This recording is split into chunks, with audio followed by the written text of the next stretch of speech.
অহা ডিচেম্বৰ 26 আৰু 27 তাৰিখে আমাৰ ৰাস হ'ব। আপোনালোকৰ এই চেনেলৰ জৰিয়তে সকলোকে আমি নিমন্ত্ৰণ জনাইছোঁ।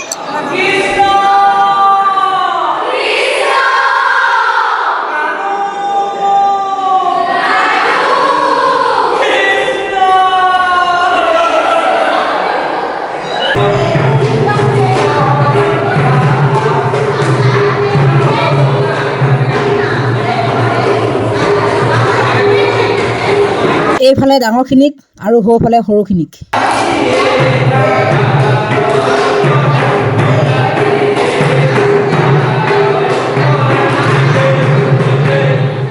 নমস্কাৰ অসমবাসী, ৰাজগড়ত ৰাসৰ আখৰা ৰিহাৰ্চেল হৈছে বুলি শুনি মই MN ফিল্ম প্ৰডাকশ্যনৰ নিয়োগ ছাৰক কণ্টেক্ট কৰিলোঁ। তাৰপিছত নিয়োগ ছাৰে মোক ৰাসৰ আখৰালৈ লৈ আহিলে আপোনালোকৰ বাবে এটা ভ্লগ বনাবলৈ। তো মই আহি পিনে লগ পালোঁ মোৰ ভাগৰ বৰমাই হ'ব, বৰমা বুলিয়ে কৈছোঁ। ইয়াত যে ৰাসৰ ৰিহাৰ্চেল হৈছে কিমান দিনৰ পৰা হৈছে গম পায় নেকি? আজি প্ৰায় 15 দিনৰ পৰা চলি আছে আখৰা। হয়, কেই তাৰিখে হ'ব? আমাৰ অহা ডিচেম্বৰৰ 25-26। ইয়াত ৰাসৰ আখৰা যে হৈছে অকল গোপীসকলে হৈছে নেকি? নহয়, নাট ভাগো হৈছে আৰু তেওঁলোকৰ গোপী নৃত্য বা শিশু লীলা এইখিনি হৈ আছে। ইয়াত ৰাসৰ আখৰা হৈছে যে কোন সংগঠনে ৰাসৰ লীলা উদযাপন কৰিছে?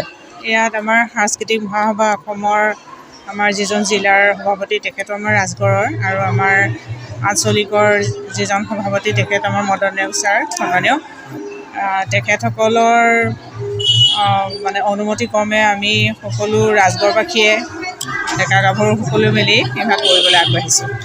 এই যি ৰাসলীলা উদযাপন হৈছে, এই ৰাসলীলা উদযাপন সমিতিৰ প্ৰেচিডেণ্ট ছেক্ৰেটাৰী কোন আপোনালোকে জানে নেকি? হয়, ৰাসলীলা উদযাপন সমিতিৰ সভাপতি সন্মানীয় বুদ্ধেশ্বৰ শইকীয়া ছাৰ, আৰু কাৰ্যকৰী সভাপতি মাননীয় অঞ্জন দত্ত, আৰু আমাৰ সম্পাদক শ্ৰী কন্দৰ্প বকলিয়াল, তাৰপিছত সাৰংগপাণী সোণোৱাল আৰু মাছুম খান দুৰাণী।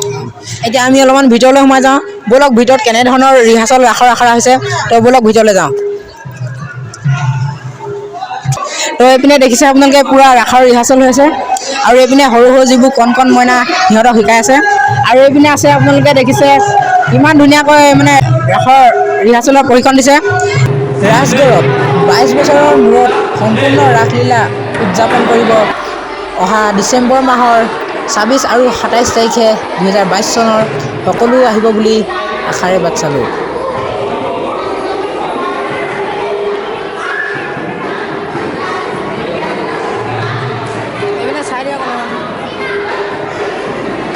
তেখেতকো মই লগ পালোঁ, মেঘালী বাইদেউ। আপুনি শিকাইছে নেকি ৰাসৰ যি? আচলতে মই শিকাইছোঁ বুলি ঠিক ক'ব নোৱাৰোঁ, নৰেন আহিছে আমাৰ মেইন। মই খালি ইমানবোৰ ল'ৰা ছোৱালী যিহেতু মোৰে ছাত্ৰী আছে, মোৰ যেতিয়া নিজৰ স্কুল হয় ইয়াতে, ময়ো তাক অকণমান সহায় কৰি দিছোঁ। আৰু প্ৰথম কেইদিন যিহেতু সি আহিব পৰা নাছিলে, সেইকাৰণে মই যিমানখিনি পাৰোঁ আগবঢ়াই পেলাই চাই মেলি দিলোঁ। এতিয়া সি আহিছে, তাৰ লগতে মই অকণমান চাই মেলি দিছোঁ আৰু সহযোগ কৰি দিছোঁ। গোটেই বস্তুখিনি আচলতে সিয়ে কৰিব। কেনেকুৱা লাগিছে আপোনাৰ অনুভৱ? কেনেকুৱা আচলতে অনুভৱ মানে কি খুবেই ভাল, কাৰণ আমাৰ ইয়াত আমাৰ ল'ৰা ছোৱালীবিলাকে ৰাস কি ভালকৈ দেখি পোৱা নাই, ৰাসৰ বিষয়ে নাজানে। কাৰণ মই ভাবোঁ ৰাজগড়ত এতিয়া এইযোৰ যি পদক্ষেপ লৈছে, এইটো খুব ভাল পদক্ষেপ লৈছে, প্ৰশংসনীয় পদক্ষেপ লৈছে। কাৰণ আমাৰ ল'ৰা ছোৱালীখিনিয়ে ৰাস কি বা তেওঁলোকে এখন প্লেটফৰ্ম পাব, তাৰ বাবে তেওঁলোকে শ্ৰীকৃষ্ণৰ বিষয়ে কিছু জানিব পাৰিব। সেইবাবে বহুত ভাল কথা বুলি মই ভাবোঁ। আৰু অনাগত দিনতো এনেকৈ যাতে প্ৰতি বছৰে ৰাজগড় অঞ্চলতে প্ৰতি বছৰে যাতে একোখনকৈ ৰাস পাতে, তাৰ বাবে মই উদ্যোক্তাসকলক অনুৰোধ জনাইছোঁ। আৰু এইপিনে যে দেখিছোঁ মই, এইপিনে মানে সৰু সৰু যিবোৰ কণ কণ মইনা সিহঁতক শিকাইছে, আৰু এইফালে যিবোৰ অকণমান ডাঙৰ ডাঙৰ সিহঁতক শিকাইছে। এইফালে মই দেখিছোঁ সৰু সৰু কণ মইনাহঁতক শিকাইছে, আৰু সৌফালে দেখিছোঁ অলপমান ডাঙৰ ডাঙৰ যিসকল বয়স আছে তেওঁলোকক শিকাইছে।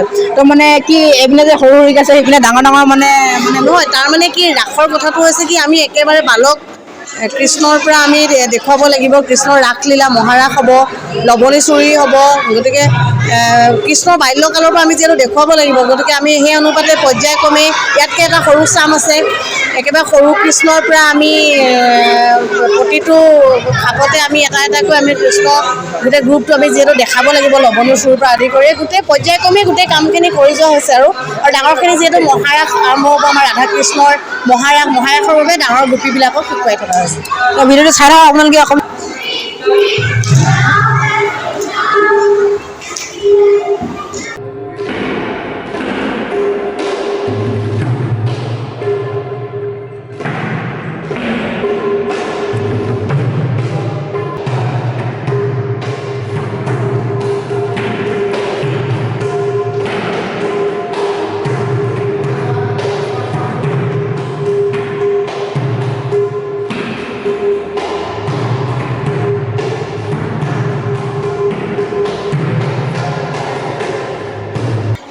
ভাল লাগিছে শুনি পিনে, বহুত ভাল লাগিলে শুনি পিনে ৰাজগড়ত যে ৰাস পাতিছে। আপোনালোক সকলো আহিব চাবলৈ। আপুনি এই ৰাস উদযাপন কৰিছে যে তাৰ লগত আপুনি কেনেধৰণে জড়িত? মই জড়িত মানে মই ৰাজগড় সাংস্কৃতিক মহাসভাৰ আঞ্চলিক সমিতিৰ মই সম্পাদক, আৰু সেই সম্পাদক হিচাপে সাংস্কৃতিক মহাসভা হিচাপে ৰাজগড় ৰাইজৰ সহযোগত আৰু আমাৰ সাংস্কৃতিক মহাসভাৰ আঞ্চলিকৰ উদ্যোগত এই ৰাস মহোৎসৱটো পাতিবলৈ আয়োজন কৰা হৈছে। আৰু আমাৰ সাংস্কৃতিক মহাসভাৰ উদ্দেশ্য এইটোৱে যে নতুন নতুন প্ৰতিভাৰ সৃষ্টি কৰা আৰু অসমৰ কলা সংস্কৃতিটো সমন্বয় হিচাপে আগবাঢ়ি যোৱাটো আমাৰ কৰ্তব্য। সেই অনুপাতে আমি ভাড়াতীয়াকৈ ৰাস নাপাতি আমি নিজেই ইয়াৰ ওচৰৰ মানে আমাৰ মানে স্থানীয় সৰু সৰু ল'ৰা ছোৱালীবিলাক কণ কণ ল'ৰা ছোৱালীবিলাক লৈ পিনে শিল্পীসকলক লৈ পিনে ৰাস উৎসৱটো পাতিবলৈ আৰম্ভ কৰিছোঁ। আপোনাৰ নামটো কি জনাব নেকি? মোৰ নামটো মাছুম খান দুৰাণী, মই সম্পাদক হয়। ৰাসৰ উদযাপন সমিতিও যুটীয়া সম্পাদক হয়। আৰু আমাৰ উদযাপন সমিতিৰ সভাপতি হ'ল বুধেশ্বৰ শইকীয়াদেৱ, আৰু আমাৰ 3জন আছে সম্পাদক, কন্দৰ্প বকলিয়াল, সাৰংগপানী সোণোৱাল, আৰু মই হ'ল মাছুম খান দুৰাণী। ধন্যবাদ। আৰু এইফালে গুৰুজনাই ৰাধা কৃষ্ণৰ লগতে গোপীসকলৰ চৰিত্ৰসমূহো শিকাই আছে। তো ব'লক তেওঁৰ ওচৰলৈ যাওঁ, দুআষাৰ কথা পাতোগৈ। আপুনি ইমান ধুনীয়াকৈ এইপিনে দেখিছোঁ নাট শিকাই আছে নহয় জানো? ৰাসৰ যি আখৰা অথনিবাৰ চাইছোঁ আপোনাক খুব সুন্দৰকৈ ফুলৰ তালে তালে খুব ধুনীয়াকৈ শিকাই আছে। আপোনাৰ ঘৰটো ক'ত পৰিচয়টো দি অকণমান? মোৰ ঘৰ লখিমপুৰ জিলা লালুক থানাৰ ঢেকীয়াজুলিত, আৰু মই শ্ৰী আউনীআটী সত্ৰত আছিলোঁ সৰুৰ পৰা। এতিয়া অসমৰ এনেকৈ প্ৰান্তে প্ৰান্তে মই এইবিলাক শিকাই ঘূৰি ফুৰোঁ। আপুনি নাট শিকাই আছে, এইপিনে দেখিছোঁ সৰু, এইপিনে দেখিছোঁ ডাঙৰ। ইয়াত এতিয়া গোপীসকল শিকি আছে নেকি? ইয়াত মানে গোটেই ৰাসখনত কৃষ্ণ জন্ম হোৱাৰ পৰা কংস বধলৈকে গোটেই ৰাসখন হ'ব। বসুদেৱ দৈৱকী বিয়াৰ পৰাই হ'ব। গতিকে আমি বহুত কৃষ্ণ ইয়াত উলিয়াব লাগিব, গ্ৰুপ গ্ৰুপকৈ উলিয়াব লাগিব। মই তেওঁলোকক গ্ৰুপ গ্ৰুপকৈ শিকাই আছোঁ। এতিয়া আমি প্ৰথমতে আৰম্ভ কৰিছোঁহে, আজি কেইদিনমান হৈছেহে। লাহে লাহে আমি নাচবিলাকৰ যিবিলাক মানে গামা, সেই গামাবোৰ শিকাই পেলাই আমি নাচৰ পৰ্যায়লৈ অলপমান গৈছোঁগৈ। ইয়াত ৰাসত কৃষ্ণ হৈছে, ৰাধা হৈছে, বা আৰু অন্যান্য ৰাধা বা কৃষ্ণ কোন হৈছে এনেই দেখা দিব পাৰিব নেকি? ইয়াত এতিয়ালৈকে আমি তেনেদৰে ইমান চিলেক্ট কৰা নাই, তথাপিতো আমাৰ কৃষ্ণৰ চৰিত্ৰৰ কাৰণে আমাৰ বিতুপন আহিছে। বিতুপন ৰাসত ইমান ধুনীয়াকৈ চৰিত্ৰবোৰ আপোনালোকে দেখাইছে, বুজাই দিছে, কিবা এটা ভুল হোৱাটো শুধৰাই দিছে। তো ইয়াত মানে ৰাসৰ ৰাধা কৃষ্ণ আৰু অন্যান্য থাকে নহয় জানো? তো ৰাসত ৰাধা বা কৃষ্ণ কোন হৈছে? হয়, এই ৰাজগড়ৰ যি ৰাস, এই মহাৰাসৰ মই কৃষ্ণ চৰিত্ৰটো ৰূপায়ণ কৰিম। মোৰ নাম শ্ৰী বিতুপন কাকতি। বিতুপন কাকতি। আপোনালোকে চাই লওক এবাৰ ইয়াতে, হয়তো তেতিয়া মেকআপ চেকআপ কৰি দিব, অলপমান বেলেগ হৈ যাব নহয় জানো? তো বিতুপন কাকতি যাক চাই লওক অলপমান। আপোনালোকে ভিডিঅ'টো চাব, আহিব ৰাস চাবলৈ। ৰাজগড়ত খুব সুন্দৰভাৱে পাতিছে, দ্বিতীয়বাৰ পাতিছে। সকলো আহিব বুলি আশা ৰাখিলোঁ।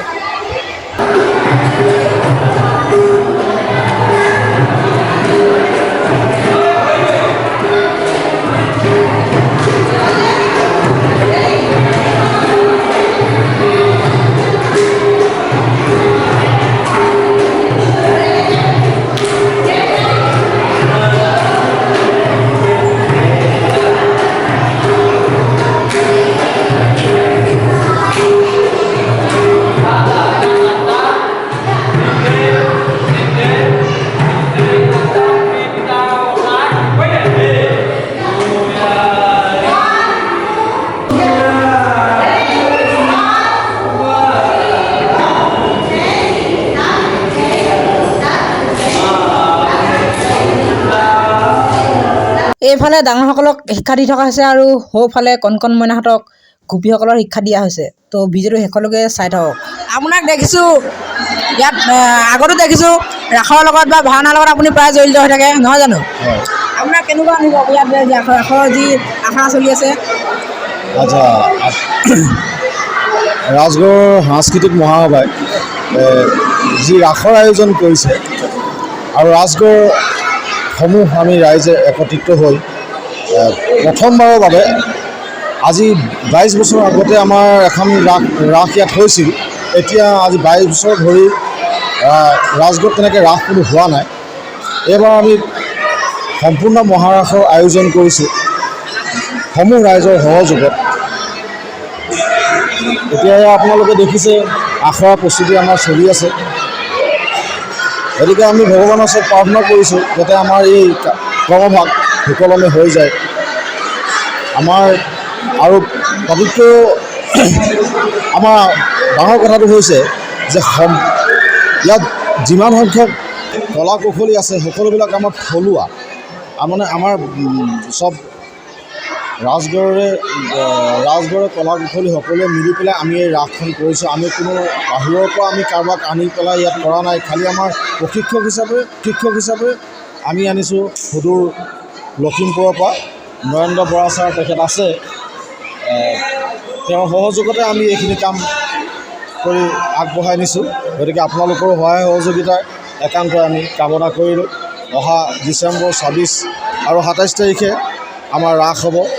আপোনালোকৰ এই চেনেলৰ জৰিয়তে সকলোকে আমি নিমন্ত্ৰণ জনাইছোঁ। অভিজিত দত্ত। হয়, ধন্যবাদ থাকিল।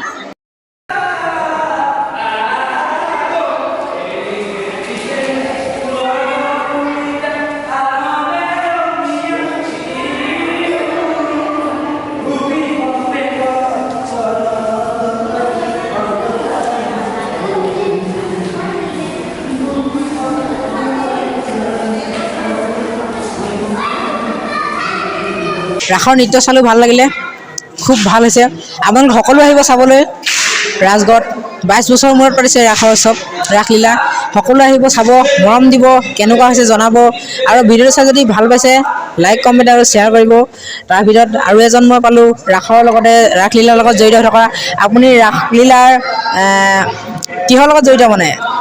আচলতে আমি ৰাসৰ উদযাপন সমিতিৰ সাংস্কৃতিক বিভাগৰ দায়িত্বত আছোঁ।